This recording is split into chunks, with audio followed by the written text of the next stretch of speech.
Welcome everybody to Radio Free Tenacity, the voice of worker safety.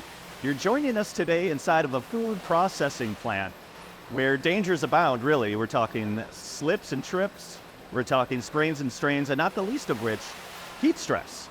Now, when you think about heat stress, it's common to think about outdoor heat stress, right? Out in the sun, in the swelter, but in places like foundries, paper mills, and food processing plants such as this one, indoor heat stress is a major factor. So much so, in fact, that in states like Minnesota, for example, there are indoor heat stress regulations in place. Now, of course, the best way to mitigate heat stress is to get rid of it altogether or separate the worker from the risk. So we're talking about things like improved air conditioning and ventilation, or say separating workers from heavy machinery radiating excess heat.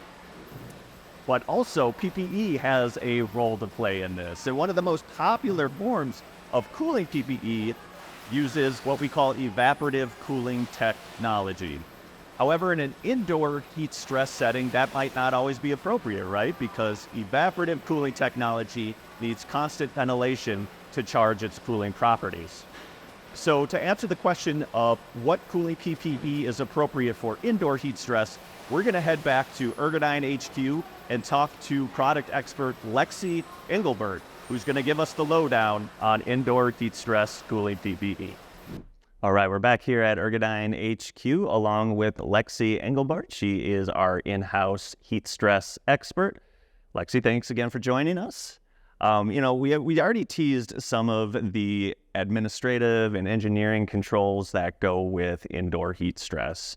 I was wondering if cooling PPE could be used indoors as well. Yeah, so a lot of the times we talk about heat stress in an outdoor context. Right. Weather, what's going on outside. There are a lot of people that work in maybe not climate-controlled indoor environments, or they're working around hot machinery. We develop a ton of solutions that can be used indoors as well. A lot of our products are very dependent on airflow, humidity, environmental conditions, but we've got a line of products as well that works in kind of any conditions, and that's going to be phase change cooling. Okay. All right. So what exactly is phase change cooling then? Yeah, so a lot of people think phase change kind of is like an ice pack. It looks and performs very similar to an ice pack. However, it's actually formulated to stay at 64 degrees Fahrenheit. Okay. That's kind of a random number. So our body's going to be 98.6 degrees Fahrenheit.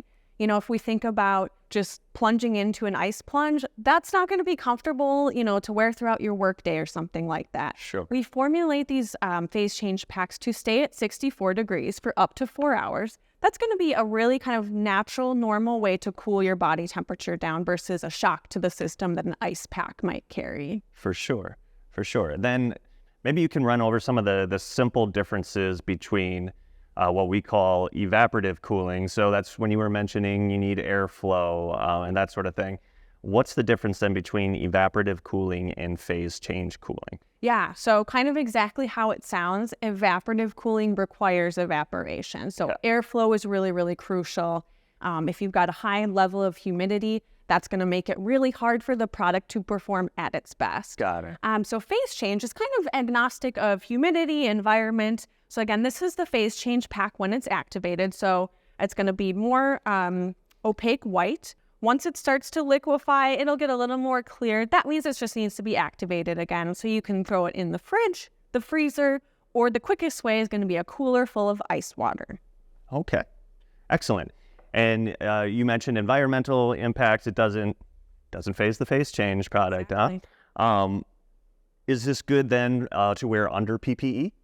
Absolutely. So again, airflow is not needed, and humidity is not a factor in this. So going to be really, really great to wear under maybe coveralls, a Tyvek suit.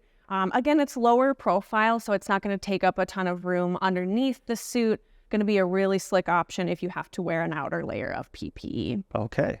Awesome. And you touched on some of the things already in terms of what's the difference between this and just using ice, right? So, I mean, you have a much more comfortable a temperature up against your skin, right?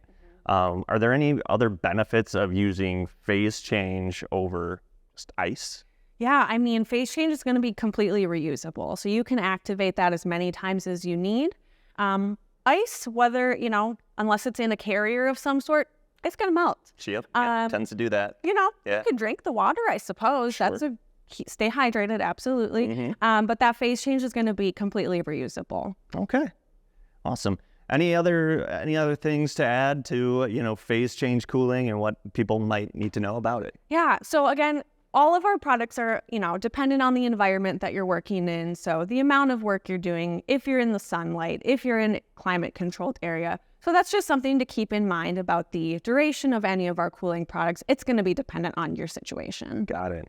Well, thanks again for joining us, Lexi. Appreciate it. Thanks to everybody out there watching and listening.